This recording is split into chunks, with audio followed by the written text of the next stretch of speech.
ಇನ್ನು ಮುಂದೆ ನಿಮ್ಮ ನೆಚ್ಚಿನ ಧಾರಾವಾಹಿಗಳ ಫುಲ್ ಎಪಿಸೋಡ್ಗಳು ಸನ್ ನೆಕ್ಸ್ಟ್ ಆಪ್ನಲ್ಲಿ ಮಾತ್ರ.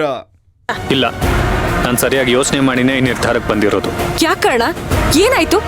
ಆ ಟಾಸ್ಕ್ ಗೆದ್ರೋದು ನಾನು. ಸೊ ನಾಲ್ಕರ ತಾಳಿ ನನಗೆ ಸಿಗ್ಬೇಕಲ್ವಾ? ಸಾರಿ ಮಣಿ, ನೀನು ಅದ್ರ ಆಸೆ ಬಿಟ್ಬಿಡು.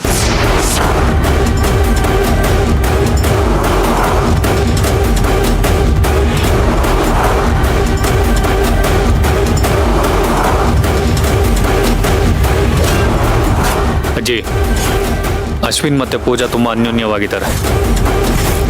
ಇಬ್ರಿಗೂ ಮಗು ಬೇಕು ಅನ್ನೋ ಒಂದೇ ಮನಸ್ಥಿತಿ ಇದೆ.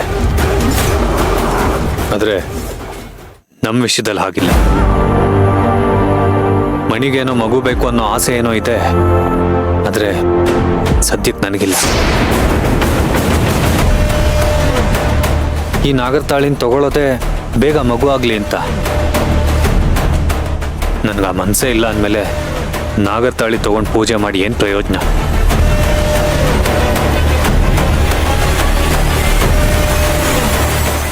ಅದಕ್ಕೆ ಹೇಳ್ತಾ ಇದ್ದೀನಿ, ಆ ನಾಗರತಾಳಿ ಪೂಜಾ ಕೈಗೆ ಸೇರೋದೇ ಬೆಟರ್.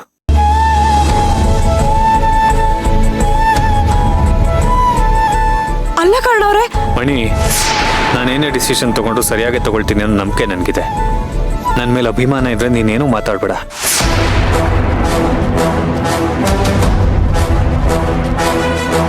ಅಜ್ಜಿ, ನೀವು ಆ ನಾಗರತಾಳಿನ ಪೂಜನ್ ಕೈ ಕೊಡಿ. ಮಣಿ ಇಷ್ಟು ಬೇಗ ತಾಯಾಗೋದು ನನಗಿಷ್ಟ ಇಲ್ಲ. ವಯಸ್ಸಲ್ಲಿ ನಾವು ದೊಡ್ಡವರಾದ್ರೂ ಮೊದಲು ಮದುವೆ ಆಗಿರೋದು ಅಶ್ವಿನ್ ಮತ್ತೆ ಪೂಜಾ. ನಮಗೆ ಒಬ್ರನ್ನೊಬ್ರನ್ನ ಅರ್ಥ ಮಾಡ್ಕೊಳ್ಳೋದಕ್ಕೆ ಇನ್ನೂ ಸಮಯ ಬೇಕು. ಕರ್ಣ, ನನ್ನ ಮಾತು ಕೇಳಿ. ಕರ್ಣ,